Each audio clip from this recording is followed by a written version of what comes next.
Hey guys, Darcy asked for this video specifically, but it might be of interest to, I don't know, maybe one or two more of you about knife steel, what the heck it is, what it means. Like there's so many numbers and designations and types that it can be very confusing. So I decided to get away from the whiteboard. I think I'm just going to put titles over here when I start talking about various things, but to really discuss knife steel in terms of practicality, there's factors that you care about, and you care about them to varying degrees depending on the needs of the knife, like what you're intending to use it for.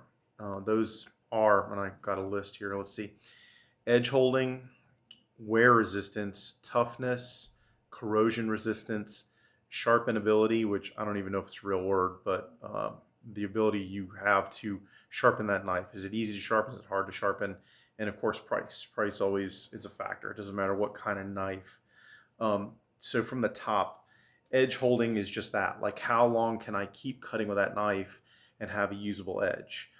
Um, Something with a substantive amount of edge holding, it'll go through boxes, rope, whatever, and it just keeps cutting and cutting and cutting for a long period of time. Um, Closely related to that is wear resistance. Like if it's rubbing against other things that are abrasive while it is cutting, is that going to start beating up the knife? So hardness of the knife factors pretty heavily into both of those. But then there's another factor that is important, and that is toughness. And toughness is a knife's ability to resist chipping or even breaking under impact or hitting other things. Outdoor knives, that's probably a consideration that is important. Maybe less so for a folder or and half and half for a kitchen knife, depending on what you're doing with it. Corrosion resistance, depending on the environment you are using that knife in, your ability to keep it clean, keep it wiped down, then that is a factor. If something has amazing capabilities, but you're in a very corrosive environment like salt water, that is important. Your ability to resharpen it. No matter how awesome the knife is, at some point it is going to get dull. Like you cannot have a knife that does not, after use, start to dull. Nothing like that exists that just keeps cutting forever. So at some point, either you or a professional, somebody has to try and put an edge back on that knife, unless you're so flush with cash that you just throw away a dull knife, get another knife. And maybe you are, that's cool. But for most of us, the ability to get that knife either resharpened or sharpen it yourself is important. And lastly, the driver that may be your first concern is price. You can spend $10 on a knife. You can spend $20 on a knife. You can spend $500 on a knife. You can spend $1,000 on a knife. I've seen some knives that were made by custom knife makers that commanded an exceptional amount of money. So, in general, I will tell you that I kind of default more towards the middle on most of these. I'd rather get a medium quality steel and have the personal ability to get an edge on it myself, resharpen it, rather than a super high end steel if I did not have the ability to get an edge on that. And some of that is the steel itself, but some of it is your ability with whatever sharpening system. So there are a lot of factors. But those, in general, when it comes to a knife, the knife steel that we use, that's what I think of, to varying degrees. And then we start talking about specific uses. So, for instance, for an outdoor knife, a knife where I'm going to possibly be doing some minor chopping, maybe batoning through wood, whittling, those sort of things, that knife is going to get subjected to some impacts. So, toughness is probably more important for a true outdoor knife over edge holding, especially if I can sharpen it easily. Then I get like some cheap stone that I can throw in my pack or my bag and just get an edge on that knife again, keep doing work. So if we look at that, there's kind of three different categories that I want to talk about in any of these knives. There's carbon steel, there's tool steel, and there is stainless steel. Carbon steel is not very resistant to corrosion. It is um, typically more durable, and it's the original. Like when steel was first conceived of and invented, carbon steel was the steel. Next, tool steel. Tool steel is typically a fairly heavily alloyed steel, And that's when they started adding in some things like chromium and vanadium to give it some properties in terms of hardness and edge holding or wear resistance that weren't there in carbon steels. Most tool steels are somewhat corrosion resistant, but not truly what people consider in terms of stainless steels.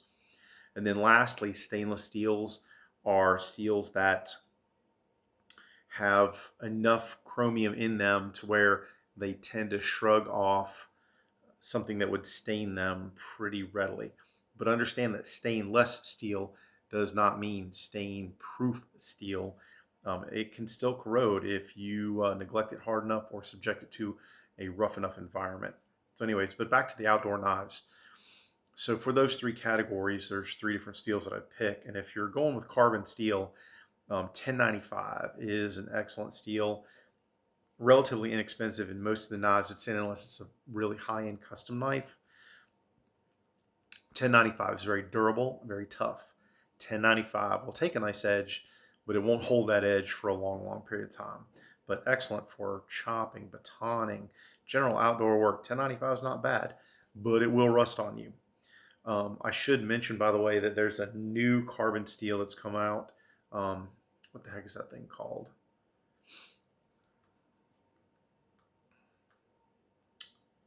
Apex Ultra. That's what it's called. Um, Apex Ultra just got announced. I have no idea about the formulation. Somebody holds a patent for it, but what they're saying about it is that while it's a carbon steel, it tends to have better edge holding than some other carbon steels while still retaining toughness and some level of corrosion resistance compared to basic carbon steel. I'm curious to see what that looks like when it actually gets out there. I'm sure some of the high-end knife makers and custom guys will get it first. I don't plan on paying those prices, so we'll see. If you get a tool steel knife for outdoors, and this is kind of where I gravitate quite honestly, 3V steel is my favorite outdoor tool steel. It is very tough, holds a decent edge, not hard to sharpen, and not too bad about corrosion, but it'll still corrode. I definitely would go 3V for an outdoor knife if I could.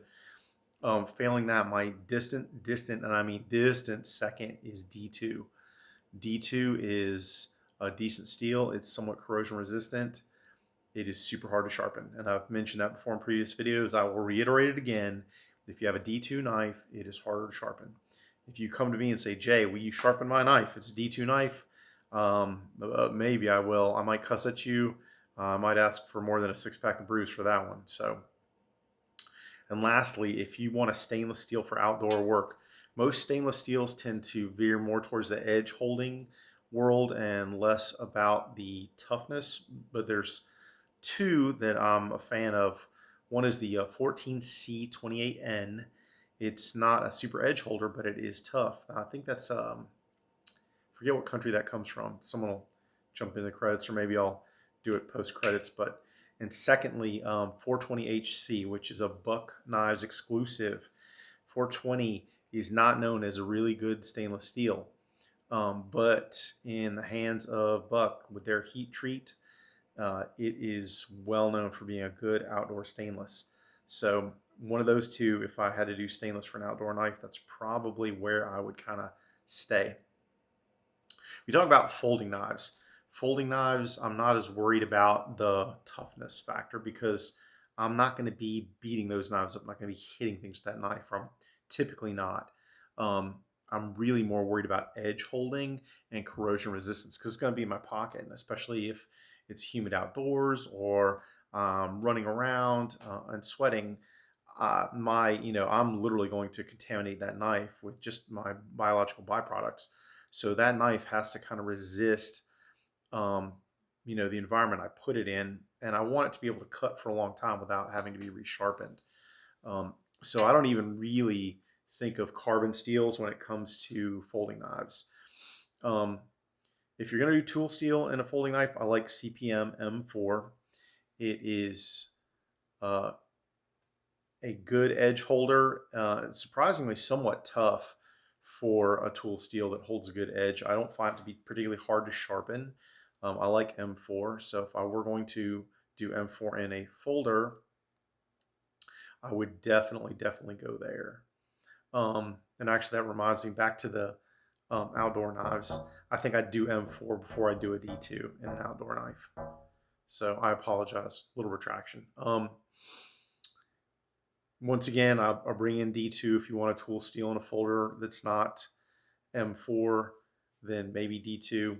Once again, not the hugest fan.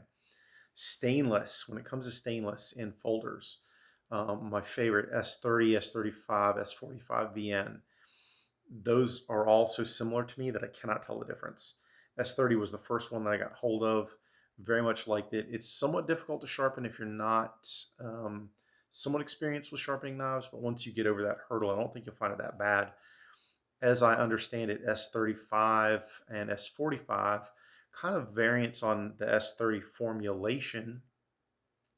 So in my own personal experience, if you gave me a knife of each, an S30, an S35, and an S45, but you didn't tell me which one was which, in terms of me sharpening it and using it, I probably could not tell you the difference.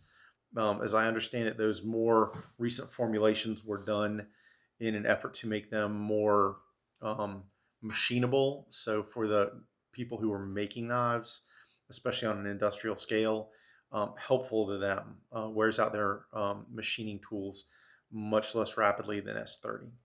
But in terms of end user, like it seems to be almost exactly the same to me. There's also another steel, LMAX, which I find behaves almost exactly the same as S30, but it's more expensive.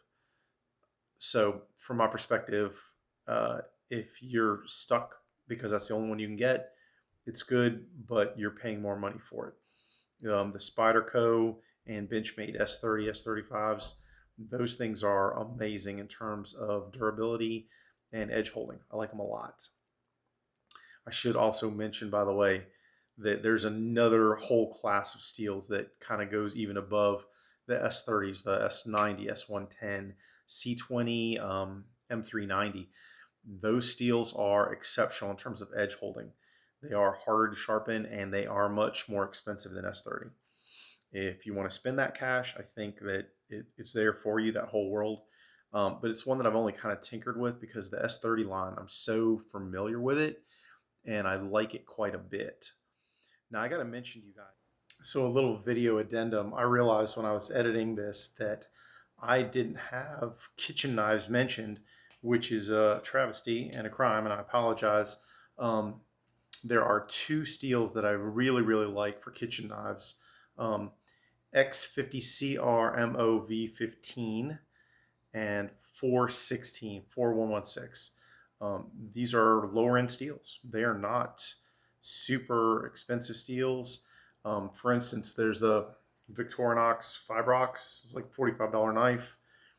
And I think the Cold Steel Chef series, the Pro series, same thing. Like it's, $40, $50 knives. I like those steels because they're super easy to sharpen and they're tougher and super corrosion resistant. So for a kitchen environment, they're perfect.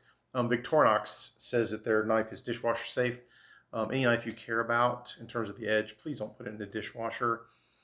If you don't want to use those price point knives, there are some better steels out there that you can go with. 154 cm, CPM 154, and VG10. That's probably about as high end as I'd go for a kitchen knife. And guys, just like any other knife, you can spend a lot on a kitchen knife, but that's where I gravitate. Those knives that I use, the Victorinox and the Cold Steel, super easy to sharpen, and they take a wicked edge. They don't hold it forever and ever, but I'm not cutting down trees with them. I'm doing food prep. So for that use, that's kind of my sweet spot there. These knives are not going to ooh and ah anybody if you pull them out of the drawer, but they're good knives. Anyways, back to the video. Sorry for the interruption. Now I got to mention to you guys, this is like really a general overview when it comes to knives. There's a lot of chemistry going on in there.